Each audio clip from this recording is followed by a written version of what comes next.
So we all know who the new Generation 11 are in Blue Lock. They're supposed to be some of the best under 20 players in the entire world. And today we're going to be talking about 2 out of the 3 new Generation 11 players that we know of for now, which is Sae and Kaiser.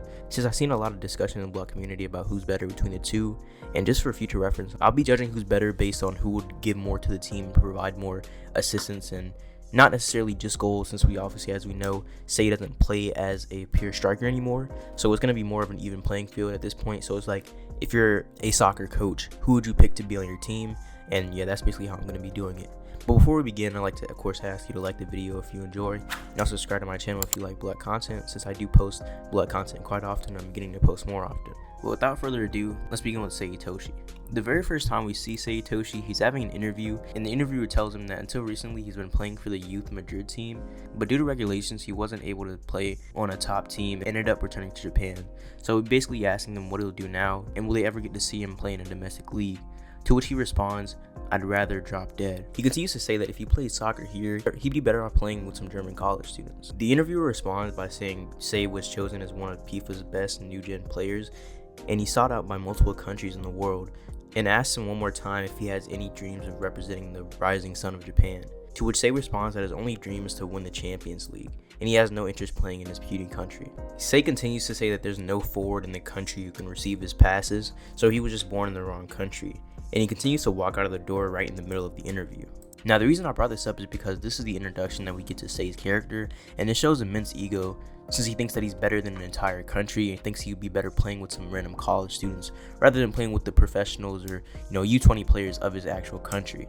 So Sae still does have some ego to him. If you want to get a full insight on Sae's ego, I made a video on that quite a while ago, so you can go check that out. It's still pretty much up to date. But now we can get into the actual skill of Sae Itoshi. Now, if we look back even to Sae's childhood in chapter 123, we see that he's always been very talented in soccer, holding multiple MVP awards, but he's also always still had this conceited personality, as when he's getting an interview he just says, "Shut up, leave me alone, it's up to me," things like that. So he still has no personality at all and no interest in other people besides his own little brother, Rin Itoshi.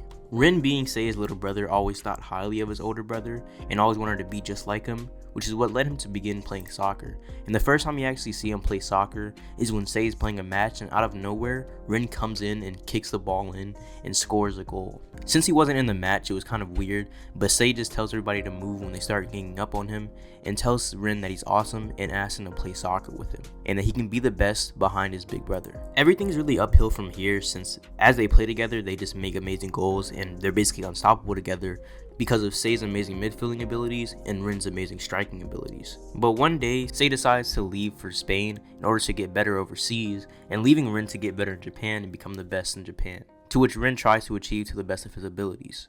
We don't know exactly what happens to Sae while playing overseas, but we do know he scored at least one goal, but that one achievement seems to be undermined by the sheer lack of life in Sae's eyes and how grim his expression is. This was the moment that Sae's dream shifted, and he didn't want to be the best striker in the world anymore, but he wanted to be the best midfielder. And he ended up leaving his brother behind after playing against him and completely destroying him in a match to see if their dream will continue or if he will leave it behind. In which, of course, we know he left it behind and left Rin hating him and wanting his revenge. Now, moving on to the U20 match, which is where we see Sae's prowess next. In this match, the first time he gets the ball, he's able to easily coordinate with people on the U20 team in order to get through the defense and leave himself completely free of attackers.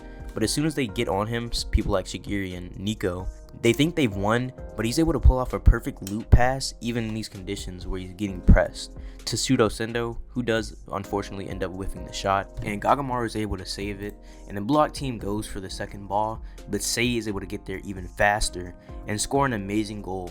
After making this shot, we go to Isagi, who says he made a line drive shot from over there. That was a super goal that mocked our players, who were all waiting for him to center it. And he continues to say that, come to think of it, all his plays have involved incredible kicking techniques, and that this is the prodigy that Japan has been waiting for. The lead actor of this match is Sae Itoshi, and all of us are just foils to make him look better. And while Isagi's getting swallowed up in Sae's popularity, Rin comes up to him and says, "Don't get swallowed up, Isagi. Just keep your eyes on me. 90 minutes from now, their cheers will have turned into wailing." We then go back to the U20 team, who are all jumping around and try to jump on Sae, and he says, "Don't touch me," and tells Seno that he could have taken his shot 3 times, but he held back and shaved off some of his time to give the spotlight to them, and that he missed the chance that even a monkey could score on, so he got mad and took the shot himself. basically ripping on the Japan's ace striker, showing that he's a better striker himself, even though he plays as a midfielder. The next time we see Sae playing the U20 match, he's having a one-on-one with his brother Rin, to which Rin says, "Hey, we've been playing for 30 minutes now. Don't I even get a hello after such a long time? This isn't your match. This is the match where I surpass you."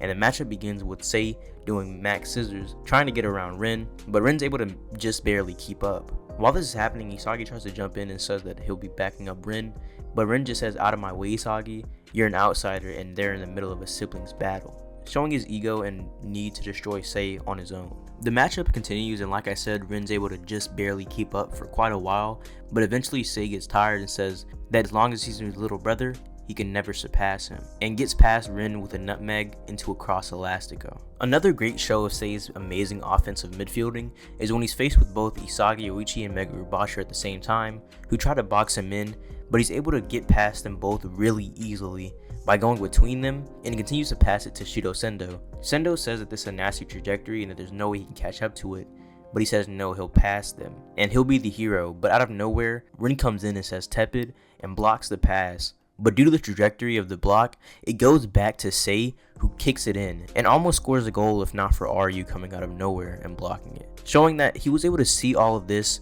with his amazing vision and midfielding abilities and plan all of it out in order to score a goal.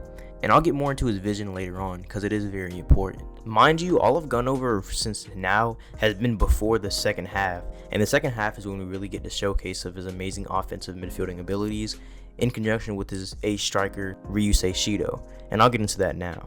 While having a chance for a free kick, Sae and Ryusei begin coordinating with each other, and Sae begins passing it to him, and this pass is just completely amazing.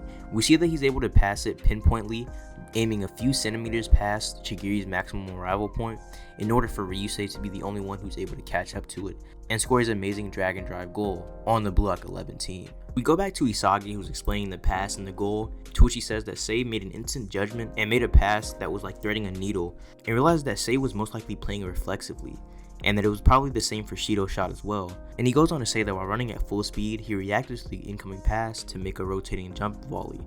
On top of that, it was his specialty drive shot. You can't make a shot like that unless your body and mind are working reflexively.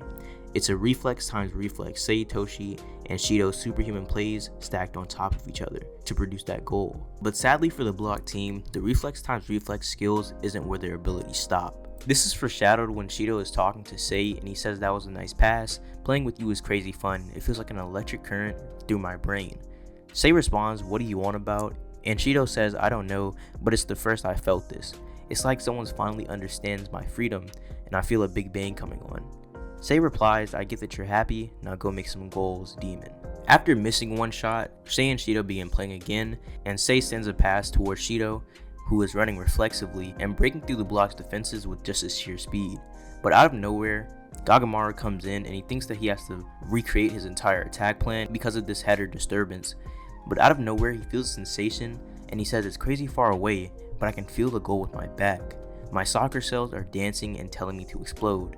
And he jumps into the air and does a big bang drive bicycle kick from very far out and scores an amazing goal for the U20 team, making the score 3-2. In this moment, Ego says that he was the first one to reach flow state, and the reason for this was obviously due to Sae Itoshi's influence, which is actually something that Isagi notes on, saying that with the guidance of the prodigy Sae Itoshi, the demon has awoken and he's completely swallowed this match, showing that Sae Itoshi's playmaking on the field is able to bring someone who's around Rin's level as a striker into an amazing blue lock destroying goal junkie, able to break through defenses all on his own and just receive passes and score amazing goals. Now, of course, some of this was Shido's own innate talent, but the playmaking part and the things of where he was and where he should have been were all up to Sae because he was able to give Shido the freedom that he needed in order to score his amazing goals. Now, I've been talking about Sae and how he affects the field for quite a long time, so to wrap it up, I'll bring up one more quick thing, which is his ability to analyze his opponents and destroy them. And the instance I'll be citing is in chapter 137, where he's facing off against Isagi Yoichi in his direct shot. While the ball's in the air,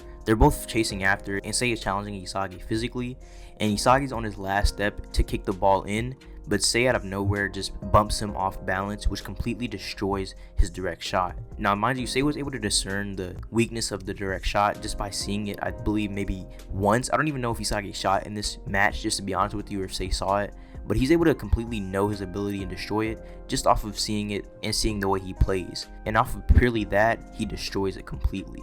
Now that we've gone over most of the important things about Sae, we can get into Kaiser, the mastermind of the Germany team. Now in the Germany team versus the Barca team, while Ness and Kaiser are playing, Isagi is watching Ness dribble, and he says that he is the beating heart of the Germany team.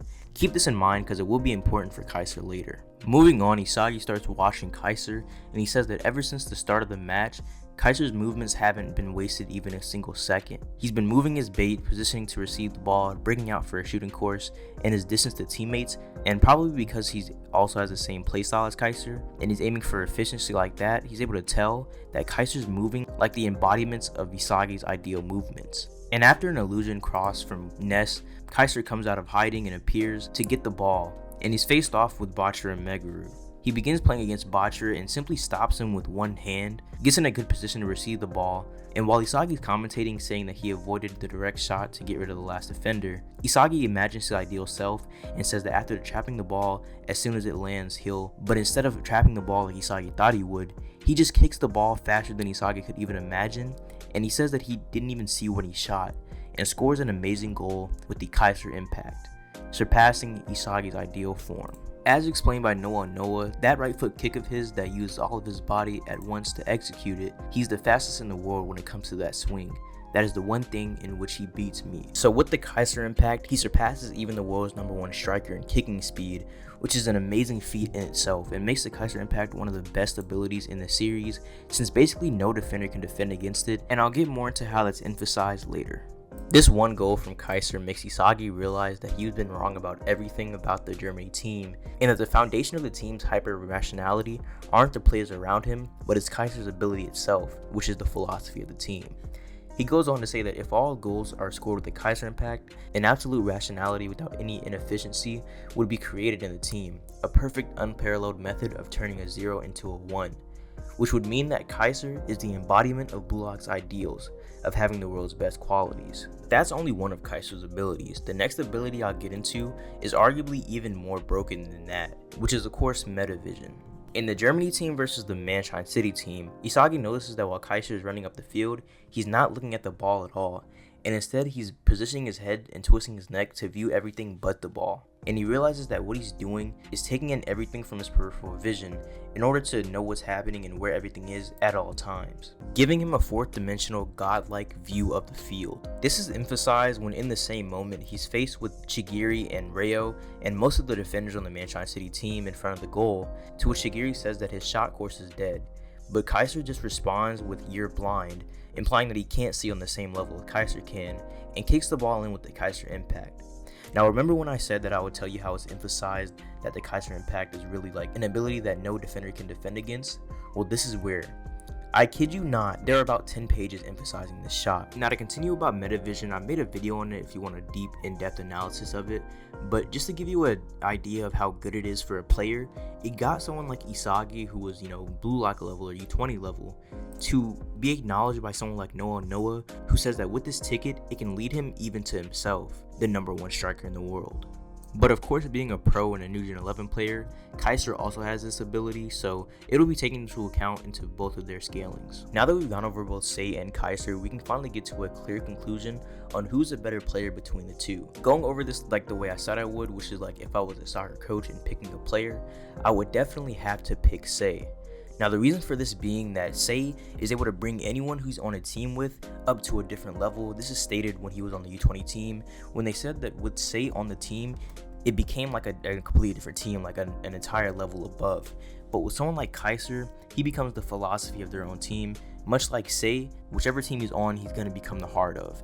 But the problem is that Kaiser can't really evolve people on his team unless they're like Isagi and they have a rivalry going on. But anyone else really, it's just really assist me, pass it to me, and make me score, which is something that's really good. But someone like Sae can excel even in teams that are way below his level, which we see with the U20 team.